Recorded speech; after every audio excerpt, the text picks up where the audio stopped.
mama Kedi, ala mama Kedi, amate kumakaloki, manga maka mahala gobe, amate kumakaloki, manga maka mahala gobe.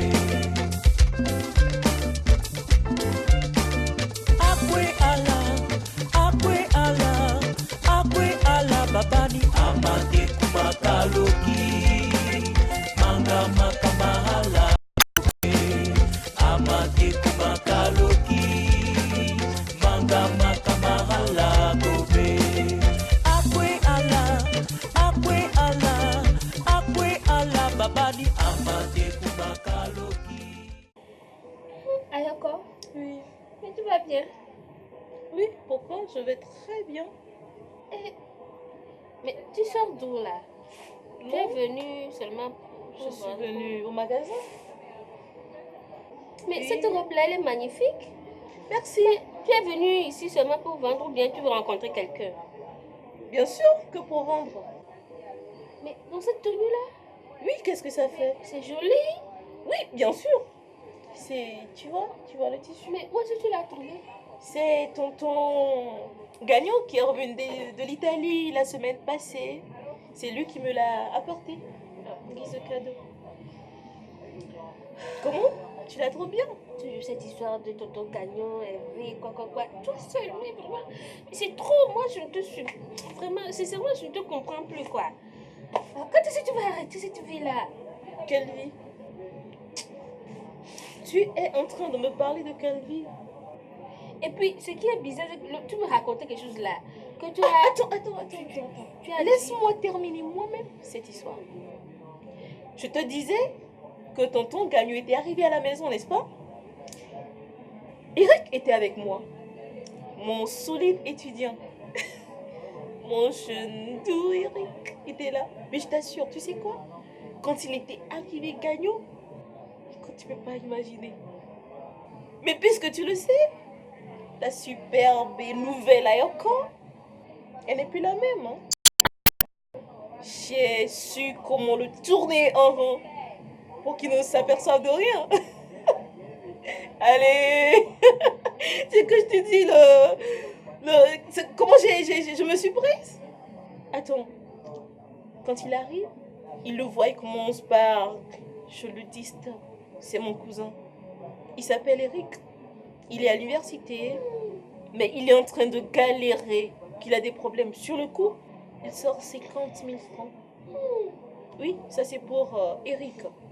Et après, il lui promet tas de choses pour son second retour. Parce qu'il est reparti déjà. Tu vois? Tu as osé faire ça? Mais tu vas trop loin, encore. Oh, le pauvre. Hein? Quel pauvre. Mais il faut arrêter, s'il te plaît. Moi, je ne supporte plus. Oh, tu es en train de stop, m'étouffer. avocate, défenseuse des hommes. Attends, laissez-nous utiliser les hommes à notre manière, s'il te plaît. Comme on veut, comme on le sent. D'accord? Puisque toi, tu es toujours là, à ne savoir ce que tu dois faire.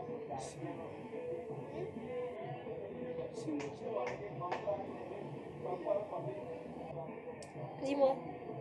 Maintenant, on dit quoi? Oui, ma chère. Si tu en manques, suis-moi. 1, 2 nuits. Et puis je te place de gros dents. Hein? Qu'est-ce que tu viens de dire? Oui, Te suivre? oui. Tu sais, j'ai pas besoin de te suivre. Ah bon? J'ai pas du tout besoin de te suivre. Ces hommes-là, ces irresponsables, irrespectueux-là, avec qui il faut mener une vie de débauche. Mais je te dis, tu en rencontreras à chaque mètre de tes parcours. Hein? D'ailleurs, oui, voilà, j'oubliais. Laisse-moi te raconter une des aventures.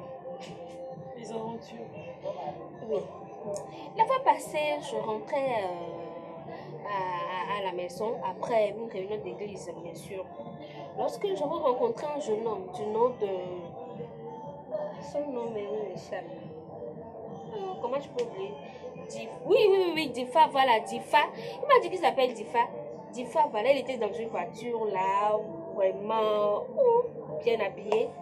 Qu'il est le président, directeur, conseil, Togo, bon, quelque chose comme ça. Oui, je vois. Qu'il me voit passer chaque temps, hein, qu'il est amoureux de moi hein, et qu'il veut m'épouser.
C'est pas vrai. Mais toi, tu me surprends, hein? D'épouser Difa, le patron du patron de mon patron. Ah bon, parce que tu le connais? Oui, si je dis mon patron, c'est Hervé. Hervé qui finance. Hervé le banquier. C'est le patron de Hervé, le banquier. Et je t'assure, ce monsieur, il a terminé très vite ses études. Déjà à 20 ans, il occupe le poste du directeur général de la Banque centrale. Et attends, il a une copine qui est aussi directrice d'une autre banque de la place. Et dis-moi, toi, tu penses que ce monsieur-là va s'intéresser à un délavé, débrouillard, délavé comme toi? S'il te plaît, arrête encore. Oh, arrête un peu avec tes commérages. Donc, tu ne peux pas te parler un peu. Tu commences par raconter blablabla. Tu sais, je sais que ce monsieur-là, il est sûr de ses sentiments. Mais le problème, c'est qu'il n'a pas reçu Jésus. Moi, je ne pourrais jamais épouser un païen comme lui. Moi, je ne suis même pas intéressée par lui. Quelle est cette histoire de Jésus qui n'en finit jamais? Mon papa, vas-tu laisser cette chance s'évader comme ça? Je pense que c'est toi qui passes toutes les nuits à prier à ce que Dieu t'envoie un sauveur. Et voici qu'il est là. Tu ne sais plus comment l'accueillir, le recevoir. C'est un cadeau qui te vient du ciel. Mais vous, chrétiens, je ne vous comprends pas. Vous veillez toutes les nuits et vous demandez du bonheur, de la paix et tout ce que vous chantez tout le temps là à Dieu.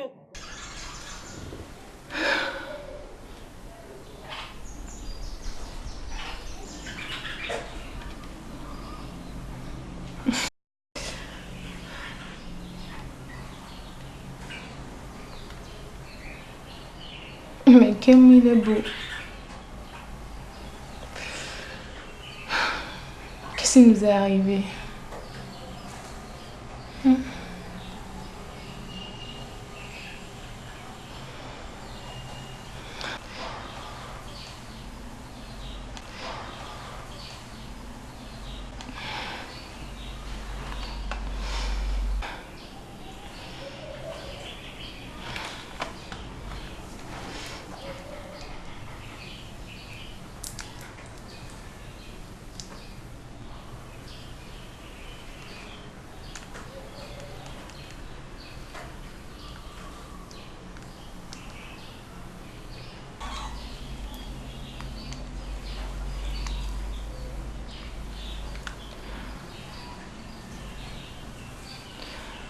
Décroche, s'il te plaît.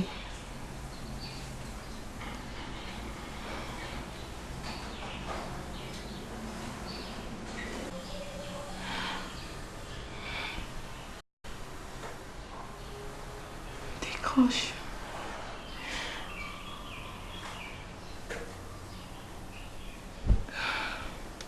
Mais s'il vous envoie maintenant, vous ne savez plus comment gérer.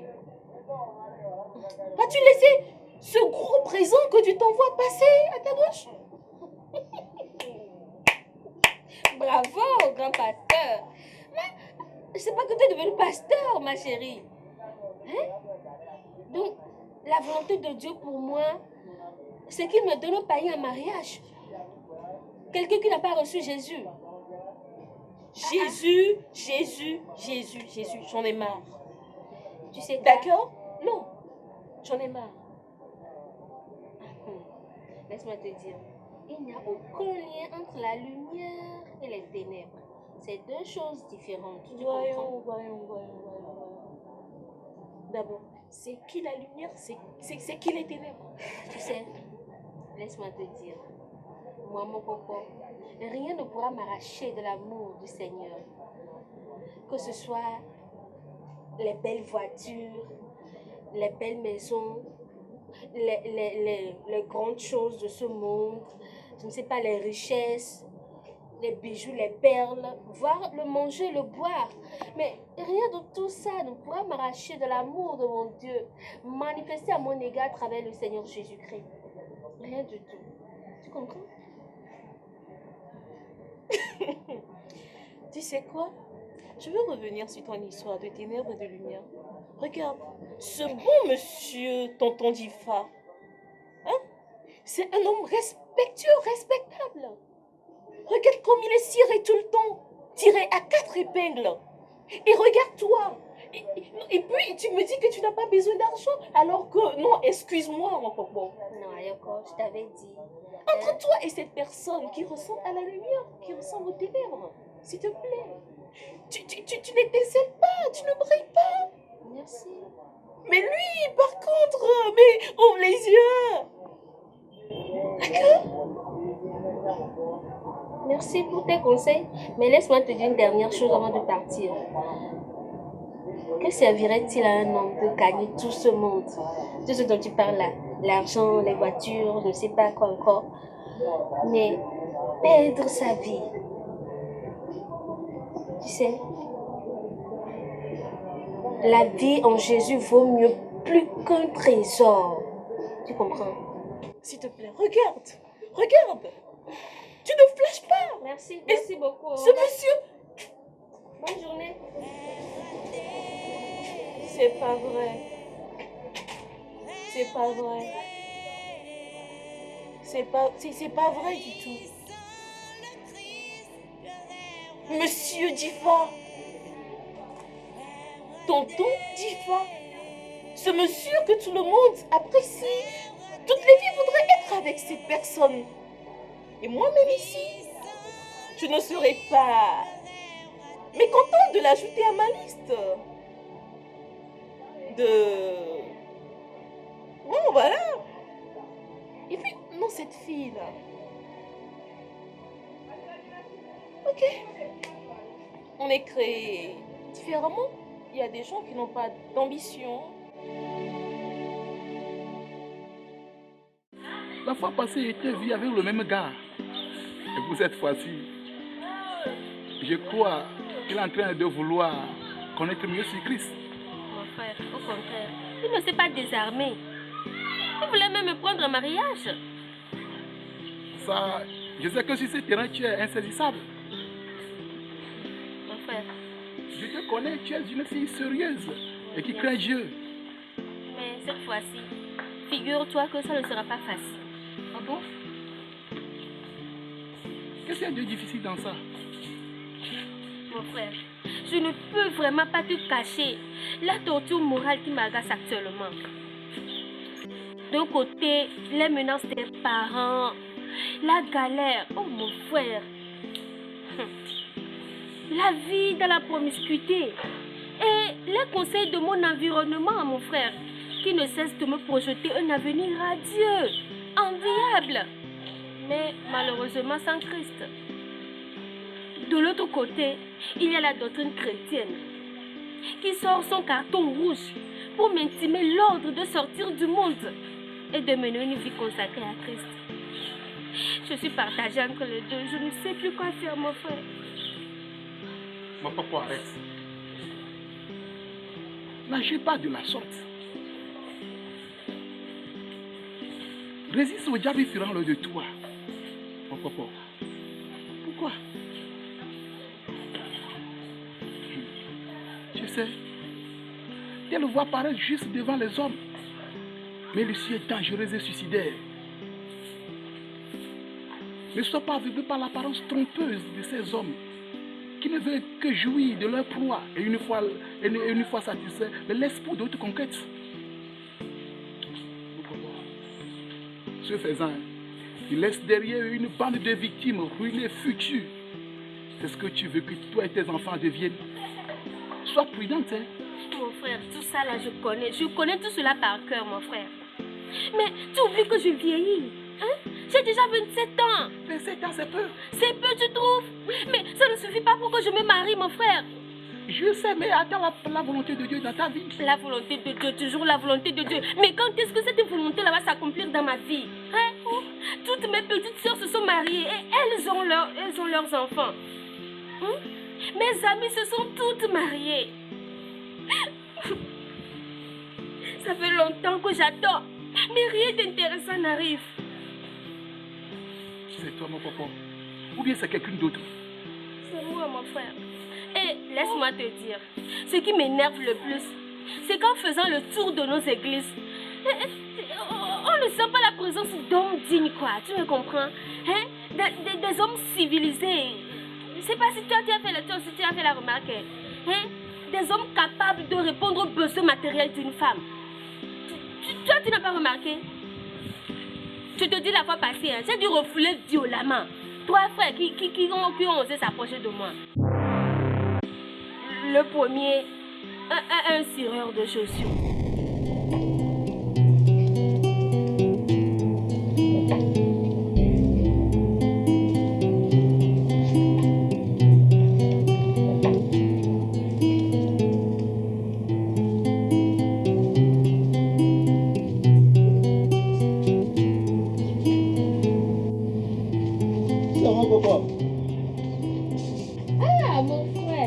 Comment tu vas? Oh, je vais bien. Ah, et ton commerce? Oh, ça va, je remercie le Seigneur, c'est bon. Oui, c'est ici mon atelier, je viens de l'ouvrir il y a quelques jours. Ah bon? Je remercie le Seigneur pour ta vie, c'est très bon, c'est lui qui répond à nos prières, tu sais. Amen. Et je pense aussi que ceci est la garantie de la part du Seigneur pour notre vie future. Et ce me propos. Quand irons-nous chez le diacre pour la confirmation? Tu parles de quelle vie future? Je ne comprends pas, mais de quelle confirmation es-tu en train de me parler? En fait, je t'avais dit que j'ai trouvé en toi la volonté de Dieu pour moi et je voudrais qu'on soit ensemble. Tu as trouvé la volonté de Dieu à moi. Tu ne t'es pas renseigné sur moi, hein? Mais regarde-toi, toi là, regarde-toi. Tu as trouvé quelle volonté de Dieu en moi et tu veux quoi? Tu veux qu'on soit ensemble. Et, tu ne sais pas que moi je suis nantie d'un diplôme universitaire? Hein? Écoute, pour mon mariage là, il me faut aussi quelqu'un de bien nanti. Quelqu'un qui est aussi nanti d'un diplôme universitaire. Est-ce que tu as entendu?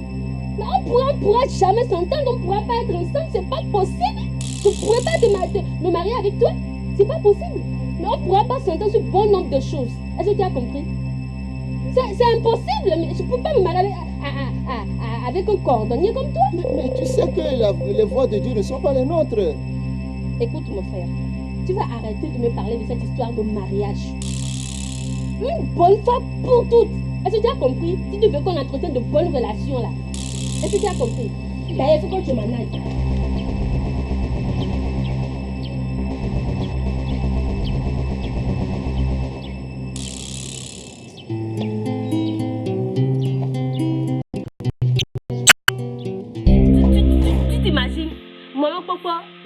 Il s'est présenté devant moi sans honte, hein, me disant que lui, il allait me prendre en mariage. Moi, je lui ai dit de ne plus jamais s'approcher de moi.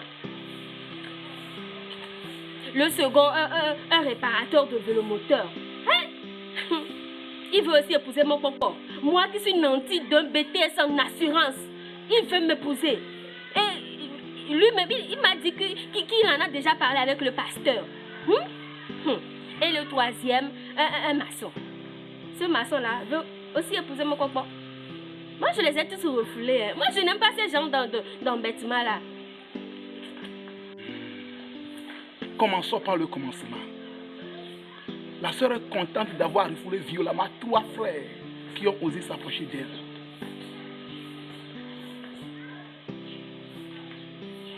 Mon papa,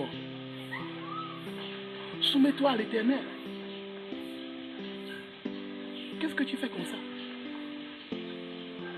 Toi-même, tu sais que le bonheur d'un foyer ne dépend ni des atouts matériels, ni du niveau de civilisation d'un conjoint. Ne cours pas le risque de régimber contre les aiguillons. Tu sais, ne me dis pas que tu as oublié ce qu'il dit la Bible dans Proverbe 17, verset 1.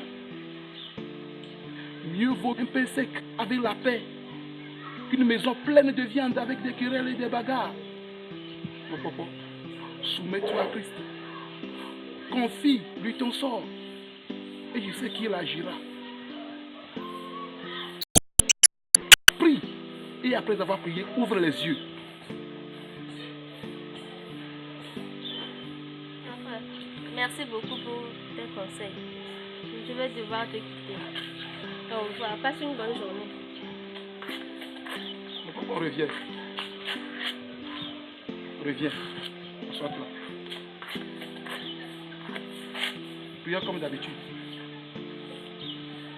Seigneur, nous te remercions pour ton amour que tu as pour nous.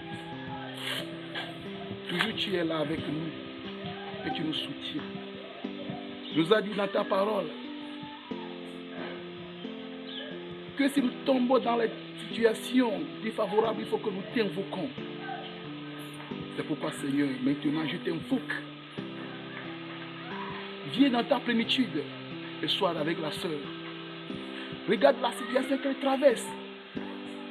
Mon Dieu, mon roi, sois avec elle. Aide-la, mon Dieu. Donne-la la sagesse pour qu'elle puisse déceler les ruses du diable, Seigneur. Je te la confie, Seigneur. Merci. Merci parce que tu m'as exaucé. Au nom de Dieu, j'ai prié reçu. Amen. Merci beaucoup. Au revoir. Sois prudent, cher frère. Sois prudent, ma soeur. Sois prudent, cher frère. Sois prudent, ma soeur. Mon coco. Mais, que fais-tu ici? Nous sommes venus parler de Seigneur Jésus au cette converti. C'est une sortie que nous faisons tous les deuxièmes samedis du mois. Ok. Voilà que ça tombe très bien. Les réservations sont déjà faites pour le voyage sur Jérusalem. Alors tu auras le temps de visiter le tombeau de Jésus, la mer de Galilée et puis d'autres sites. Et ça te fera du bien, mon coco. Monsieur, je vous ai dit que tout cela ne m'intéresse pas. Je vous l'ai dit, non? Mon papa, écoute, pour la dernière fois. Tu dois me comprendre. Hein? Tout ce parcours doit te faire croire que je suis sérieux. Tu comprends? Non. Et c'est à cause de toi que moi, j'ai renoncé à Solange. Solange? Tu connais bien Solange? Mais tu as pu faire ça? Je l'ai fait à cause de toi, mon papa. À cause de moi? Enfin, moi, ce n'est pas mon problème. Je ne t'ai pas demandé de renoncer à qui que ce soit. Mon papa, tu dois me comprendre que je suis sérieux, je suis sincère. Tu dois comprendre. Laisse-moi dire, je suis fatiguée avec ces histoires-là. Laisse-moi partir. Mon papa, je t'en prie. Mon papa, écoute-moi pour la dernière fois. Écoute-moi très bien. Hein? Mais qu'est-ce que tu veux? Quelle est ta volonté? Qu'est-ce qu'il faut pour notre mariage?